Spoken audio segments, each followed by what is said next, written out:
សួស្តីអ្នកទាំងអស់គ្នាថ្ងៃនេះផងដែរយើងមកអាន boxing ទឹកអប់ថ្មីប្រេនរបស់ចិនណាអ្នកគ្នានិយាយទៅទឹកអប់ហ្នឹងមានចំណុះ50 ml របស់ចិនអញ្ចឹង5ដុល្លារ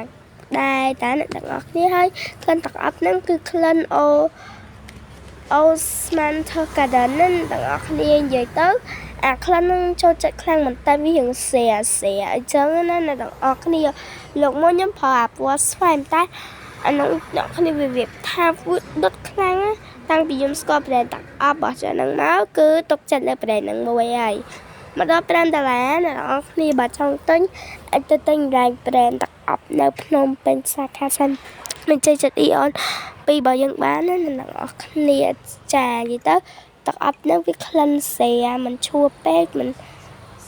ក្អប់ខ្លាំងឯអ្នកទាំងអស់គ្នាចូលចិត្តអាក្លិនចឹងបើកាលណាក្លិនក្អប់ពេកស្រាប់ពេកនិយាយទៅខ្ញុំមិនចូលចិត្តទេ